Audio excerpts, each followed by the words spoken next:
What's up, everybody? Isaac here, Civil Engineering Academy. Excited to be on another podcast episode with you. Thank you for liking and subscribing this stuff. It definitely helps us out, and sharing it with a friend. If you've got a friend in this world that does civil engineering, we love and appreciate you sharing it with them. So we're excited.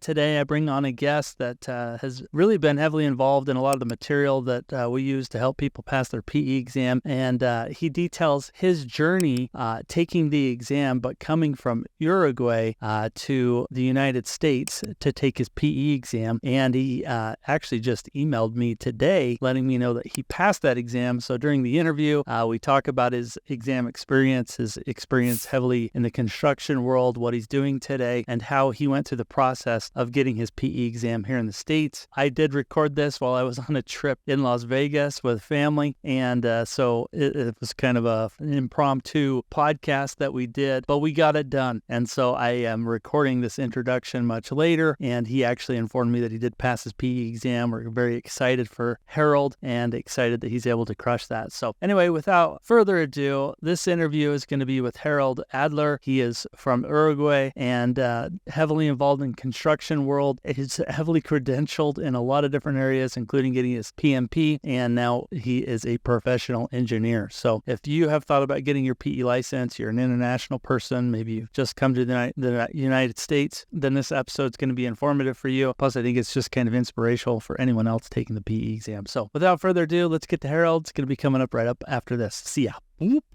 Hey, I wanted to jump on real quick and let you know about a free resource we've developed for you. You can find it at civilengineeringacademy.com/PE guide, and this will help you to jumpstart your studies for your PE exam. So if you're in the hunt and you're just thinking about the PE exam, this guide will help you get through the process of figuring out everything you need to do, from the PE exam's prerequisites that you got to figure out, the must-have materials that you're going to need for the exam, any approved calculators, what groups you should join, exam secrets, and much more. It's all in this guide that we've got developed for you. It's completely free. You can go check it out at civilengineeringacademy.com/PE guide. Just put in your email. We'll get you that information as soon as the email comes to your inbox. So go check it out, civilengineeringacademy.com/PE guide. All right, we are live and running. Harald, thank you for jumping on the Civil Engineering Academy podcast. Appreciate you doing this with me. My pleasure. You caught me. I'm on a quick trip to Las Vegas with some family, and I got to show everybody, if you're watching this on YouTube, we're at the Cancun resort, so it looks pretty fun out there. But there's some definitely unique architecture and structures in Las Vegas if you haven't made it out here. We talked a little bit earlier today about coming out here. You came out here for a conference, is that right? Yeah, to the LA Concrete Fair that they do once a year. I was there twice. A couple of years ago was the last time, maybe 3 years ago. It was That's really awesome. nice. Yeah. Well, we connected, and maybe we can talk about this later in the episode, but we talked a little bit about getting a reference for those earning their PE, but just to kind of give people a background, I wanted to maybe jump in and maybe have you introduce yourself in terms of where you're from, your background, and kind of how you found yourself in this world of engineering. Okay, yeah. So my long story short is I was born and raised in New Jersey, and I moved out when I was in junior high to South America, Uruguay, and that's where I finished high school, college, and got all of my work experience up until last year when I decided to make the move to Houston. And what do you do now in Houston? So now in Houston, I basically came here because of my brother who lives here. He was always trying to convince me, come out here. There's a lot of work going on, a lot more than in Uruguay. Uruguay is a small country. It's only 3.5 million people. So I made the move. I got a job being in Uruguay. I got a job at a general construction company, and I started as a PM, I guess, and then I started moving up. And nowadays, I'm into estimating. I help out the guys, basically mentoring. I don't know, the HR part on what type of people we need. I basically chime in on everything. Because I have a 16 years experience. in construction. You wear a lot of different hats. Yeah, and the good thing about Uruguay is that being a small country as it is, you kind of like have to uh, you have to be up to all the challenges that come your way. So I've done residential, commercial, industrial. I've been on the owner side. I've worked for GCs. I've been in design phases. So I more or less, I'm not specific in anything, but I know how to do everything. Awesome.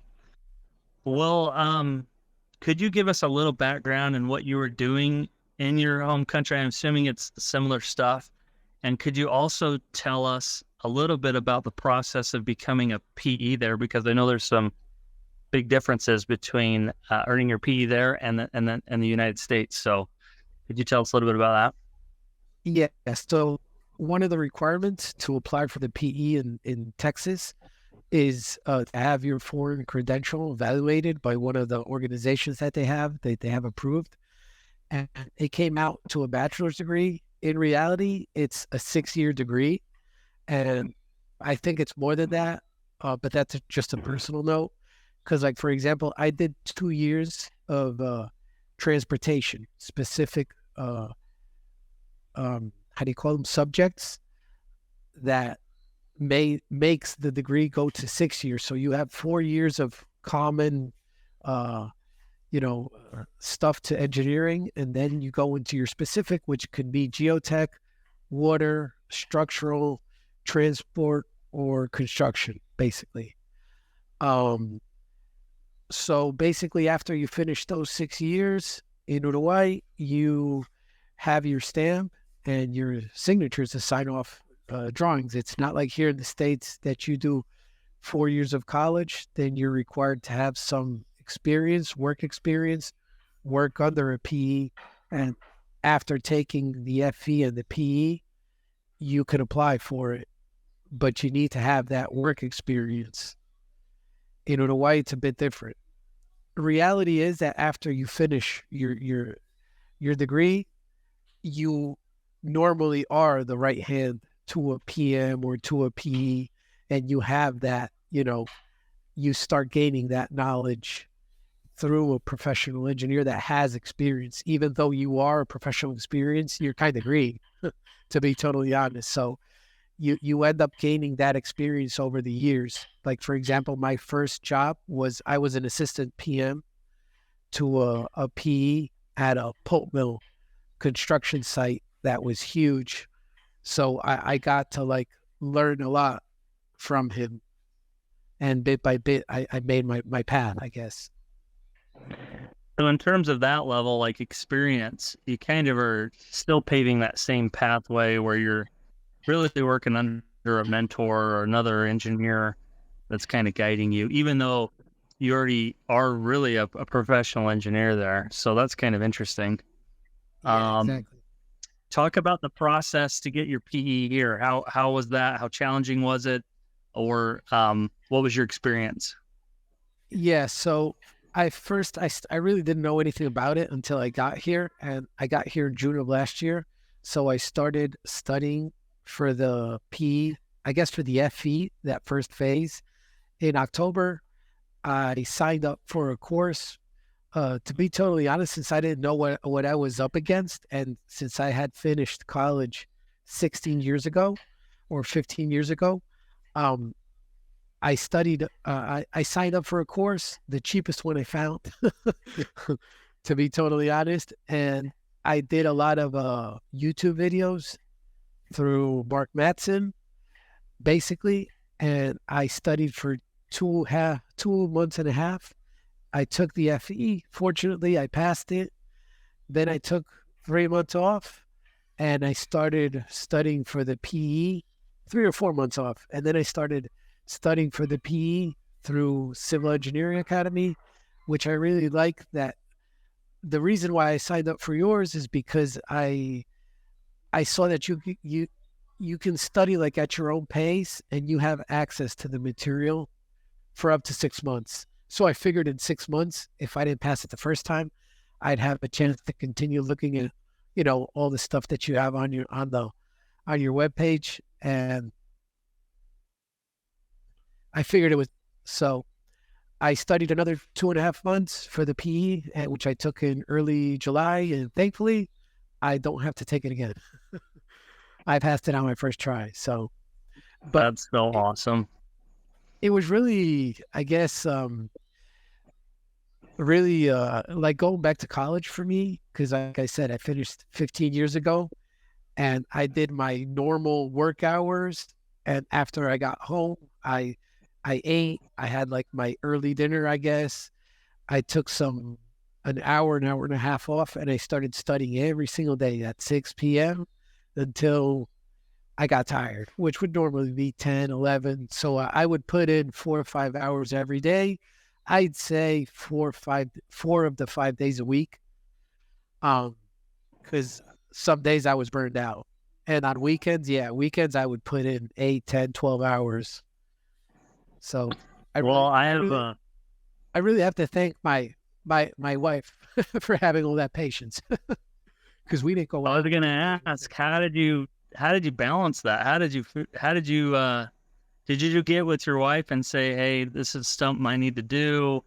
And I guess, how did you work that schedule with the wife, kids, whatever else is going on? That's a Yeah, tough exactly. balance.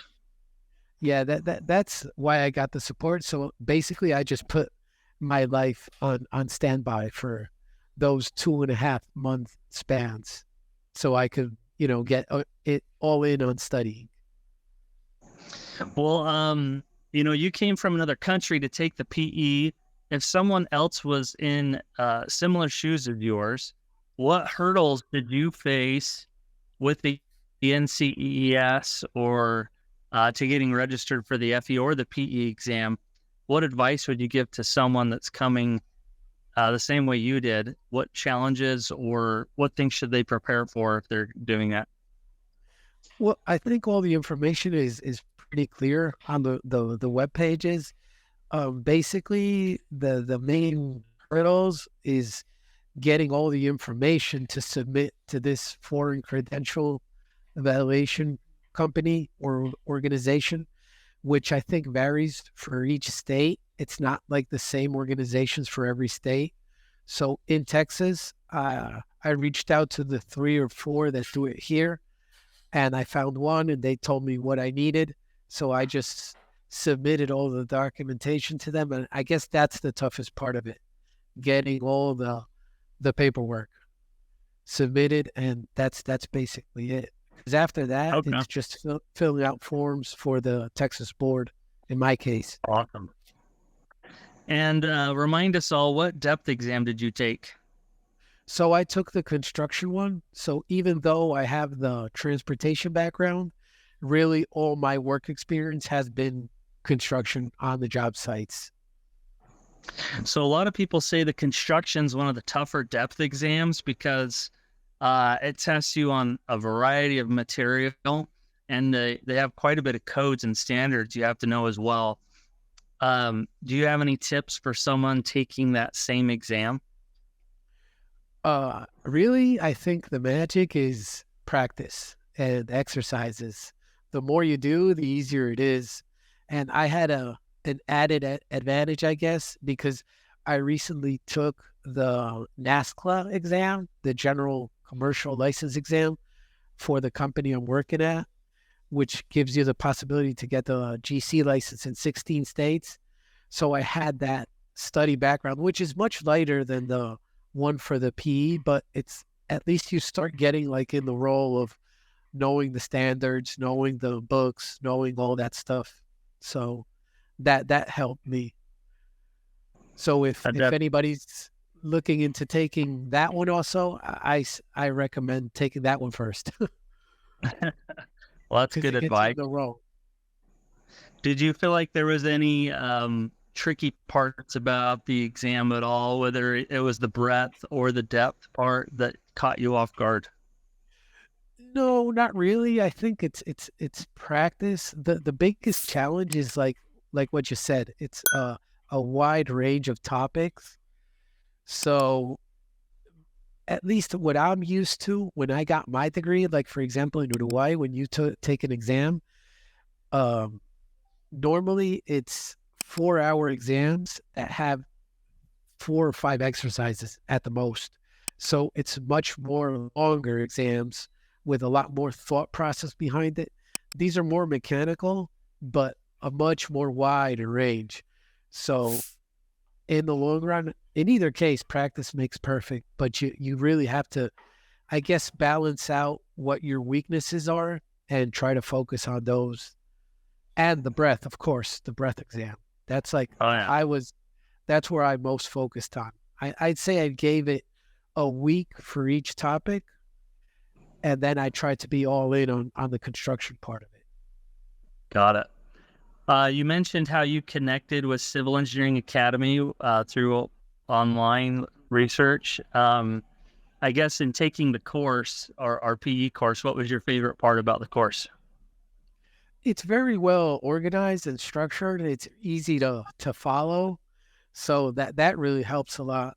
And then you have all those additional videos, which I started looking into, for additional exercises, which were really good. So it's very, I mean, I guess all us engineers are pretty structured and we like organization. So in that sense, I mean, you hit it right on the nail. So that's really helpful, I guess. Yeah, and I think a big part of passing this exam, you said practice makes perfect. So practice exams, we kind of harp on, and getting practice problems. Doesn't matter, any way you take those, you just need problems under your belt. But did you, either through the course or your own means, did you take practice exams like it was the real exam? Did you set up a spot where you were timing yourself? Yes, I actually did. I took the practice exam that you guys give out, which was really funny because I got to do the first part of it. I got to see my no excellent. I mean, it went great. And I took the day off and I said, okay, I'll finish the breath part of it the next day. And when I started doing it, one of my kids called me that's overseas, and I don't know what I hit, but I hit submit and I didn't get to do the breath part of it. Like when I looked at and it doesn't let you go back to it. So Oops. if you take the practice exam, make sure not to hit anything. Yeah, we realize people do have a life, and even though our exam simulator is kind of a full-blown practice exam that we've set up to look just like the NCEES exam, we do allow people to pause it in the middle of the exam. We know you do have a life, and you probably can't dedicate the full time to taking it, but it is set up that way. But I'm glad you were able to go through it and get some practice, even though you had a little bit of a bump there. You can, one of the nice things too is that you can take it as many times as you want. So we can reset you, keep you going. Oh, I didn't know that. So that's good advice for everyone else. If you hit the red button, redo it from scratch. I But thought you couldn't. So I just did it without looking at the answers. I was like covering my screen. And definitely. Well, wow. What was, I wanted to ask you, what was your scenario like when you found out your results when you passed? What was that like, and how did you feel? well, really, it was like I took a weight off my shoulders because I was really wanting, to pass it. And I went out and just celebrated. I was in South America, as a matter of fact. I was in Uruguay. When I went back, I was doing some remote work from there for about a month. So I just went out and celebrated with part of my kids. So you got an email. Did you open it right up, or did you wait? Yeah, no. I opened it right there on the spot. Awesome. I wasn't expecting such a quick result because I don't know why I thought it would take like 2 weeks, 10 days, 2 weeks, but I got it in, I think it was 5 days. It was pretty quick. And one of the things, yes, to point out, my exam was quite different in a way that I got 42 questions on the first part of it and 38 on the breath part of it. And I hadn't Hmm. seen that nowhere until then. So that was just a general comment. Interesting. So a slightly different mix of breadth and depth problems for you. I'm sure that Yes. took you off guard a little bit. Yeah, yeah. Um, That that that's another comment that advice for people taking the exam, and I've heard about it on YouTube, and I think even at your academy. Like focus on the ones that you can easily do. That when you look at it, you know what to do. So just figure those out, and if you doubt, mark them to go back at the end. what's your thoughts on people that struggle with the theory problems on these exams? Because most people that take this, a lot of students that come through our course are always surprised by how much theory is on the problem or on the exam. And oftentimes it's a challenge to, it's impossible really to prepare students for all the theory that could be thrown at you, right? So we do try to give people a sampling of that and knowing that, hey, they could ask this in a variety of ways. What advice would you give for people that struggle with the theory problems or maybe surprised by that? Yeah. So in my I think I had the advantage that, for example, in Uruguay, it's more theory focused. There's a lot of importance behind how to solve things, why things are done this way or that way. So I didn't suffer that part a lot. Um, I guess you just basically have to practice, practice, and practice. And if you don't know or if you don't remember a theory part of it, just go back to to the whys. Go back to the how you reach those formulas. Try to go through the thought process, write it down, and you'll get it. I mean, that's how I deal with it when I don't know how to do something or I don't know why, what's the reasoning behind it. I just try to go back to the basics. Figure it out. That's Yeah. great advice. I wanted to ask you, in all your research, you found Civil Engineering Academy. Why do you think you chose us over other courses? So the main reason is that you guys give like a 6 month window, if I don't recall wrong. So I figured having that 6 month access would give me two shots at you have a lot of options. The one I picked was 6 months because my thought process was like, I have to kick this out in two tries, worst case scenario. So that's why I went for that one.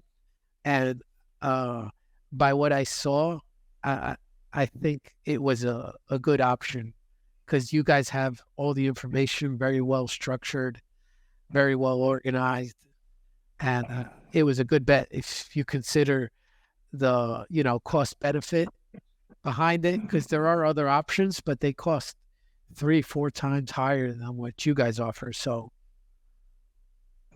It's very true. We do give people different access levels. So if you're a crammer and you want 1 month just to polish up on stuff, we give you that. We do have a 6 month option for people that feel like they need a little more time. We even have a 1 year option if you know you're going to need quite some time or a longer runway. So that's all there for you. I'm glad you mentioned that. So good stuff. I wanted to ask you because we connected about this earlier, but could you describe what's required after you pass the exam, the experience stuff? you mean to actually get the PE license? Yes. Yes. So in my case, or at least here in Texas, you have to apply, you pay for the application, and you have to submit some forms. And you also have to have, which I didn't know until after I passed it, you have to have references. You fill out all the paperwork, you get your references to fill out their paperwork, and they send it in directly to the person that's handling your case. And the Texas board, I guess, once they have all the information, they just study it and they either approve it or come back with more information that they need. So right now I am at the phase where I'm still submitting or finishing to submit all the paperwork to get it looked at by the Okay. commission or the board. That's good advice. I think a lot of people think that sometimes they just need to pass the PE exam and that's it. But really, You got to have references lined up, people that can sign off on your experience and things of that nature. So kind of keep that in mind and in your back pocket as you're going through this process. I think that will go a long way. But Harold, this has been really insightful, really good. And one more. Do you have any? I'm remembering now is that you also have to request to sit for the PE exam. So once you request, in this case, the Texas board approves you or not based on your experience. So one of the things I did after getting my FE, I applied for the engineering training license. So that's one of the requirements. You have to have that engineering training license to sit for the PE exam. Good advice. Good advice. Well, this has been really fun, Harold. Thank you for jumping on and giving us your tips. Is there any last second tips that you have for those taking the exam, or anything about the course as well that you would like to share? No, not really. I mean, just some of the basics that I went after. You have to put a lot of practice into it, effort, and it's worth all that in the long run. So if you have to put your life aside like I did for a couple months, just do it. And remember to sign into the CEA course. The information there is very good. So it works out. You just got to put the practice, the effort, and in the long run, you'll get it. Awesome. Well, Harold, thanks for joining me. Thanks for doing this. I'll show people on YouTube one last view. We're at this Cancun resort. Pretty fun. Check it out. Here for business stuff with family, but it's going to be a good time. But anyway, Harold, thanks for joining me on the podcast, and looking forward to chatting with you in the future. Thank you, and it was my pleasure. Thanks. See ya.